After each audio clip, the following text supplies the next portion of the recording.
Welcome to the ELEET Review Podcast. We're back here today.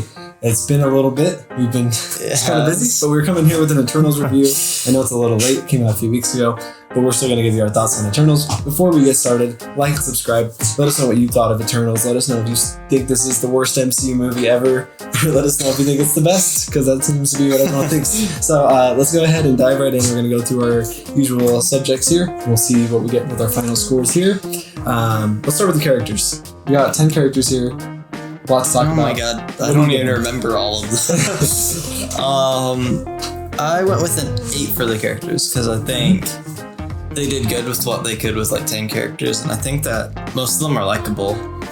I think there's that one character that everyone agrees that is kind of Sprite? Yeah, Sprite. Yeah, she's annoying. But I like all the characters for the most part. I feel like since this is their first movie and they're just doing 10 characters right off the bat, they don't get like tons of development, which is okay, I think, but it doesn't make me like love the characters as much as I could. Yeah. Even though I do like them. Especially like the main guy, I like him a lot. Icarus? Yeah, Icarus. Yeah. I'm bad with the names. But they're all good for the most part. Awesome. Well, for me, I gave them a 7.5 out of 10. I honestly agree with you pretty much there. I think they're all pretty good, pretty fun. Definitely not as bad as a lot of people say. Like a lot of people are craving this huge development from all of them. And I'm personally okay with what we got because to me, I look at them kind of as robots in a way. Like they are literally just created to have a purpose, which is just build the population up. And just do that. That's what I put you for. So for me, it's like I don't need a huge backstory for all of them because they don't really have much of one. They're all just the same creation. So I wasn't craving this huge emotional development from all of them. But I still think that we got good emotional relationships between them. I thought that you could feel a lot of care between them, and I think even the actors' chemistry kind of came into the characters. Yeah. And I thought that was well done. I agree, though. I mean, I could have used a little more development. Obviously, you can't develop 10 characters that well, so I understand that criticism. And then Sprite was pretty annoying. I did not like Sprite very much. And then there's just a little lack of a little bit of things here just because the movie is packing on a lot.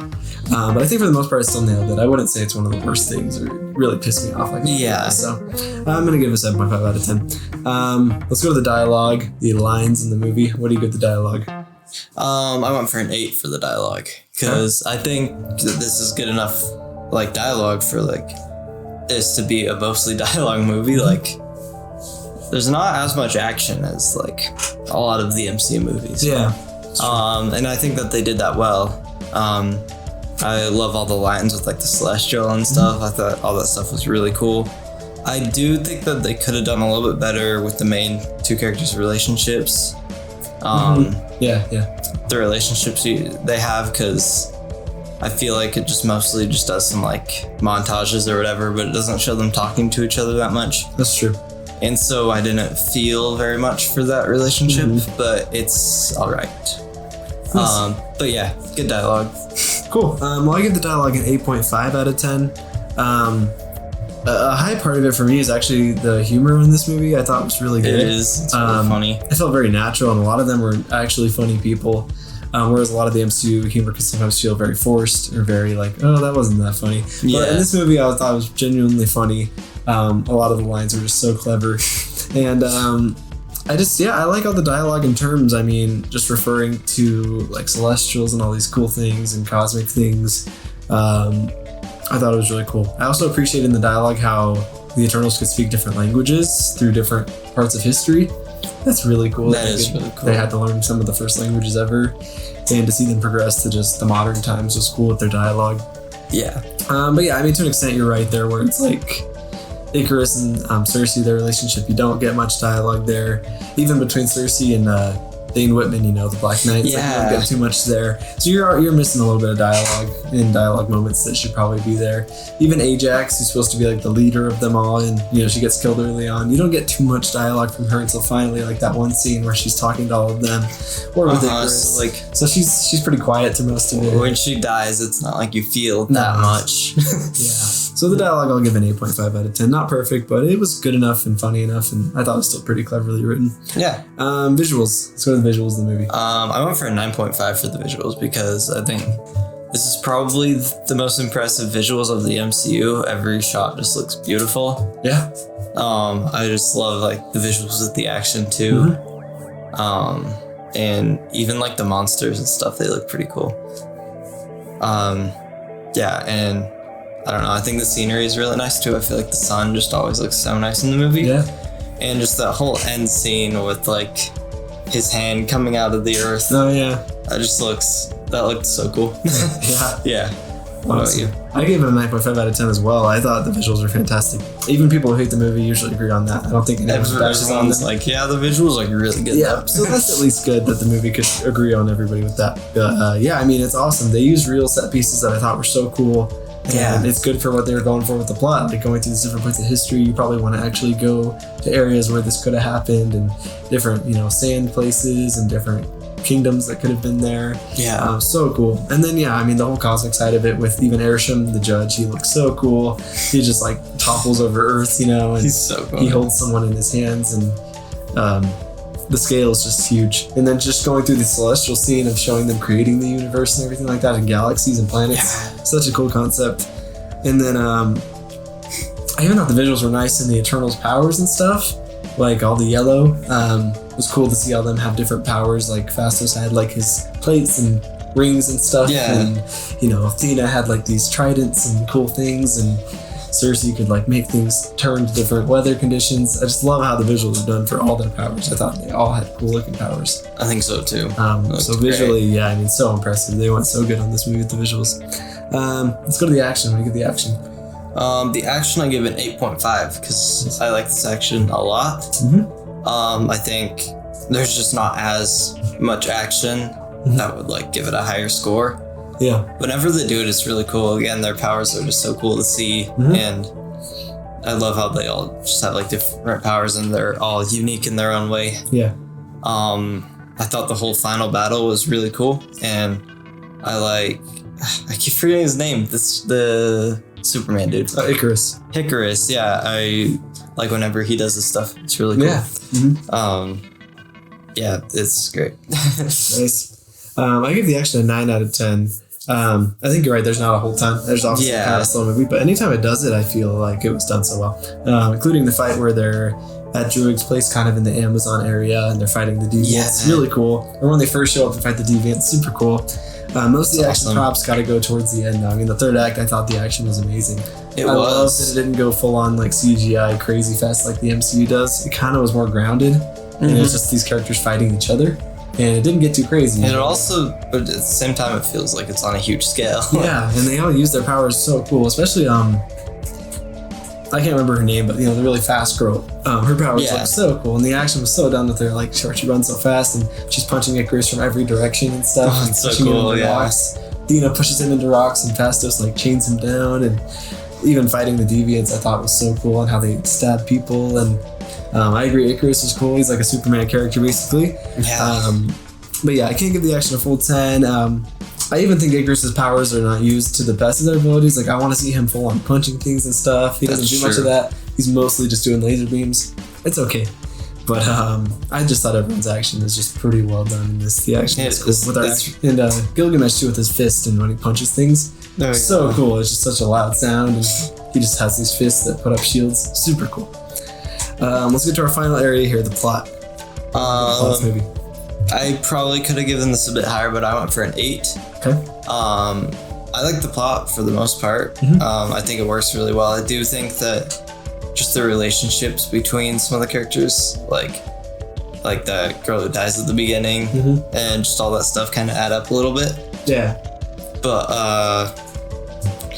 I liked all the celestial stuff. I thought all that was really cool, and I just love how intense like the end feels. Like it just feels super big, and I really like that. There's something I want to say, but I can't remember. You can give your thoughts. All right. I went a little low too. I gave it a 7 out of 10 on the plot. If it's just my enjoyment, I honestly probably give it an 8 or 9. But when I actually look at the plot itself for what it is, I'm gonna give it about a 7. Yeah. It mostly works. It's definitely not the worst. It's definitely not the worst plot ever in the MCU. It doesn't. It's not like Thor: The Dark World. It doesn't bug me. I don't have like a ton of problems. It's just like And even the pacing, I don't mind. That's a big problem with a lot of people, but I thought the pacing was fine.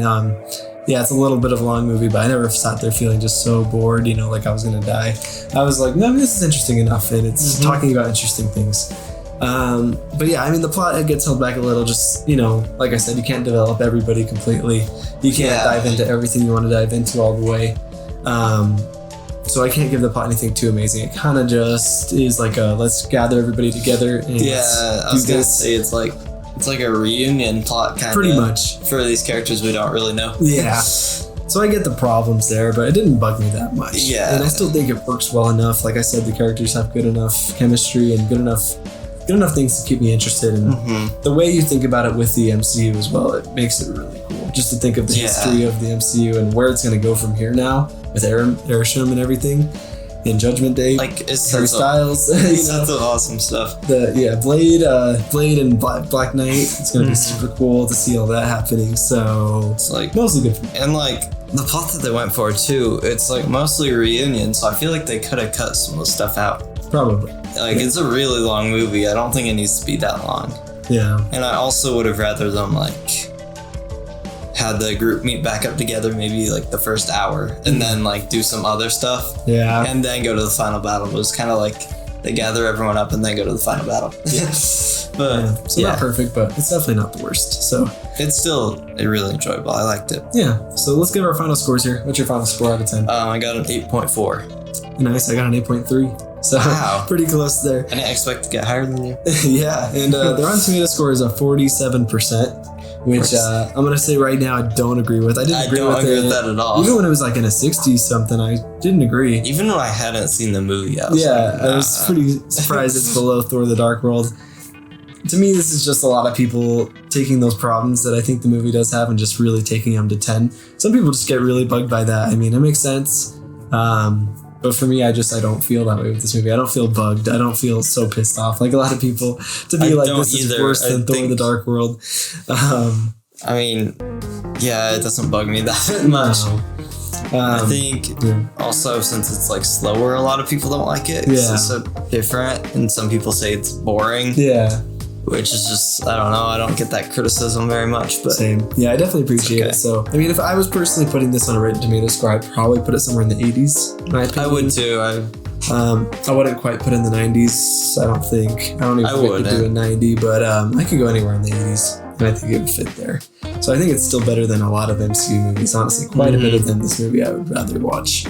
Me too. And that includes Shang-Chi, by the way. And I mean, Shang-Chi is pretty good, but I thought this was... I like this one a lot more. Yeah, I enjoy this a lot more than Shang-Chi, so... And Black Widow. I think so far with Phase 1 movies, this still tops them, so... I think so too. That's what I'm sure. But I guess one with the question, who should see this movie? I think MCU fans, of course. If you're someone who doesn't want to see a slow movie or see, I guess, a mature MCU movie like this, you're probably going to like it. If you're not an MCU fan and you just see like that there's a superhero movie out, then I wouldn't recommend it really. If you're not in the MCU at all, don't watch it. But go watch some fun, fast-paced MCU movie or something. Yeah. So I still recommend this to most people. I mean, still get your opinion out there if you haven't seen it. I wouldn't trust any critics yet. I mean, I didn't trust the critics and I ended up liking it a lot. So you just gotta see how you feel. But anyway, that's our review. Once again, remember to like and subscribe. We'll be coming back here. We obviously have Hawkeye coming out here very soon. I think that's next week actually. So it's coming out. Talk about Hawkeye for sure. Obviously got No Way Home to talk about in another month when that comes out. The trailer was amazing, by the way. You can check out the reaction that we have on here. And we got a fun rest of the year coming up. We continue Harry Potter, by the way, as well. They did announce a Harry Potter reunion's happening, so maybe we'll talk about that. Oh, yeah. Anyway, thank you guys. You guys have a great week. See you guys.